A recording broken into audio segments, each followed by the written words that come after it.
Shalom teman-teman, selamat malam. Kembali berjumpa dengan saya pada malam hari ini untuk membaca firman Tuhan Yesus. Pada hari ini saya kembali akan baca Injil Markus pasal 12 ayat 1 sampai 44. Mari kita dengarkan. Ya Allah, terima kasih kita bisa membaca firman Tuhan. Setiap hari yang kujalani, ku tetap membaca firman Tuhan Yesus dan berdoa biarpun hati ini sesak, penuh kepahitan dan merendam.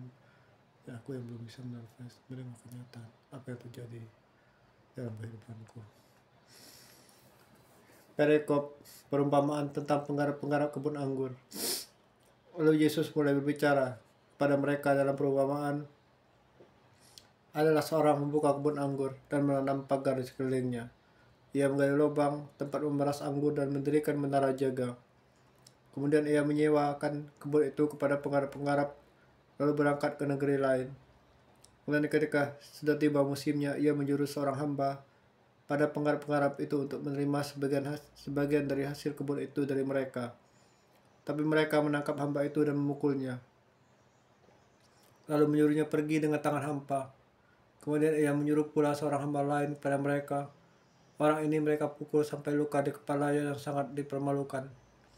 Lalu ia menyuruh seorang hamba lain lagi, dan orang ini mereka bunuh, dan banyak lagi yang lain. Ada yang mereka pukul, ada yang mereka bunuh. Sekarang tinggallah satu orang, anaknya yang kekasih. Akhirnya ia menyuruh dia kepada mereka. Katanya, anakku akan mereka segani. Tetapi penggarap itu berkata kepada yang lain, ia adalah ahli waris, mari kita bunuh dia, maka warisan ini menjadi milik kita. Mereka menangkapnya dan membunuhnya, lalu melemparnya keluar kebun anggur itu. Sekarang apa yang akan dilakukan oleh tuan kebun anggur itu? Dia akan datang dan membinasakan penggarap-penggarap itu, lalu mempercayakan kebun anggur itu kepada orang lain. Tidak pernahkah kamu membaca nas ini? Batu yang dibuang oleh tukang-tukang bangunan telah menjadi batu penjuru.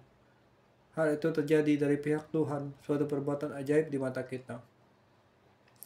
Lalu mereka berusaha untuk menangkap Yesus, karena mereka tahu bahwa mereka lah yang dimaksudkannya dengan perumpamaan itu. Tetapi mereka takut kepada orang banyak, jadi mereka pergi dan membiarkan dia.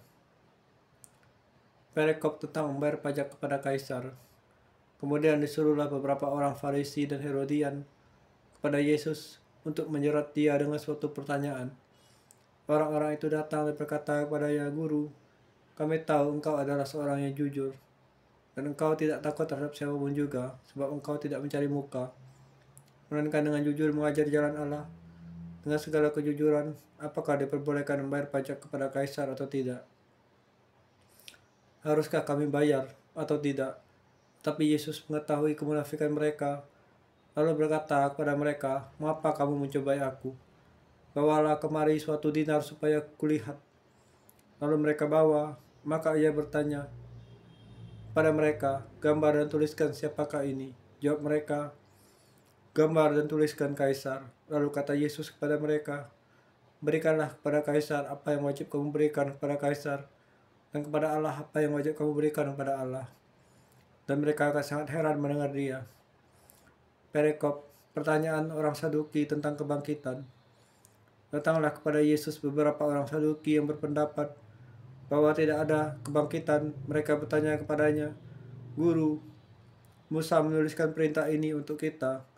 Jika seorang yang mempunyai saudara laki-laki mati dengan meninggalkan seorang istri, tetapi tidak meninggalkan anak, saudaranya harus kawin dengan istrinya itu dan membangkitkan keturunan bagi saudaranya itu. Adalah 7 orang bersaudara. Yang pertama kawin dengan seorang perempuan dan mati dengan tidak meninggalkan keturunan. Lalu yang kedua juga mengawini dia dan mati tidak meninggalkan keturunan. Demikianlah juga dengan yang ketiga, dan begitulah seterusnya, ketujuh tidak meninggalkan keturunan. Dan akhirnya sudah mereka semua, perempuan itu pun mati. Pada hari kebangkitan, bila mana mereka bangkit, siapakah yang menjadi suami perempuan itu? Sebab ketujuh telah beristrikan dia. Jawab Yesus kepada mereka, kamu sesat, justru karena kamu tidak mengerti kitab suci maupun kuasa Allah. Sebab apabila orang bangkit dari antara orang mati yang tidak kawin dan tidak dikawinkan, melainkan hidup seperti malaikat di sorga. Dan juga tentang bangkitnya orang-orang mati, tidakkah kamu baca dalam kitab Musa Dalam cerita tentang semak berduri, bagaimana bunyi firman Allah kepadanya, "Akulah Allah Abraham, Allah Ishak dan Allah Yakub." Ia bukanlah Allah yang mati, melainkan Allah yang hidup. Kamu benar-benar sesat. Perikop hukum yang terutama. Lalu seorang ahli Taurat yang mendengar Yesus dan orang-orang Saduki bersoal jawab dan tahu bahwa Yesus memberi jawab yang tepat kepada orang-orang itu, datang kepadanya dan bertanya, hukum manakah yang paling utama? Jawab Yesus, hukum yang terutama ialah, dengarlah hai orang Israel, Tuhan Allah kita, Tuhan itu Esa, kasihanilah Tuhan Allahmu dengan segenap hatimu, dan dengan segenap jiwamu, dan dengan segenap akal budimu, dan dengan segenap kekuatanmu. Dan hukum yang kedua ialah, kasihilah samamu manusia seperti dirimu sendiri. Tidak ada hukum lain yang lebih utama daripada kedua hukum ini. Lalu kata ahli Taurat itu kepada Yesus, tepat sekali guru, benar katamu itu, bahwa dia Esa, dan bahwa tidak ada yang lain kecuali dia. Memang mengasihi dia dengan segenap hati dan dengan segenap pengertian dan dengan segenap kekuatan, dan juga mengasihi sesama manusia seperti diri sendiri adalah jauh lebih utama daripada korban bakaran dan korban sembelihan. Yesus melihat bagaimana bijaksananya jawab orang itu, dan ia berkata kepadanya, engkau tidak jauh dari kerajaan Allah. Dan seorang pun tidak berani menanyakan sesuatu kepada Yesus. Hubungan antara Yesus, perikop hubungan antara Yesus dan Daud. Pada suatu kali ketika Yesus mengajar di bait Allah, ia berkata, bagaimana ahli-ahli Taurat dapat mengatakan bahwa Mesias adalah anak Daud? Daud sendiri oleh pimpinan Roh Kudus berkata, Tuhan telah berfirman kepada Tuanku, duduklah di sebelah kananku sampai musuh-musuhku kutaruh di bawah kakimu.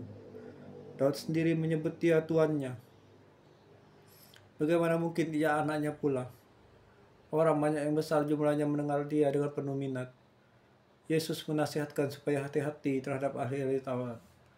Dalam pengajarannya, Yesus berkata, hati-hatilah terhadap ahli-ahli Taurat yang suka berjalan-jalan, memakai jubah panjang, dan suka menerima penghormatan di pasar, yang suka duduk di tempat terdepan di rumah ibadah, dan di tempat terhormat dalam perjamuan, yang menelan rumah janda-janda, sedang mereka mengetahui mata orang dengan doa yang panjang-panjang. Mereka ini pasti akan menerima hukum yang lebih berat. Perikop persembahan seorang janda miskin. Pada suatu kali Yesus duduk menghadapi peti persembahan dan memperhatikan bagaimana orang banyak memasukkan uang ke dalam peti itu. Banyak yang kaya beri jumlah yang besar, lalu datanglah seorang janda yang miskin dan masukkan 2 peser, yaitu 1 duit. Maka dipanggilnya murid-muridnya dan berkata kepada mereka,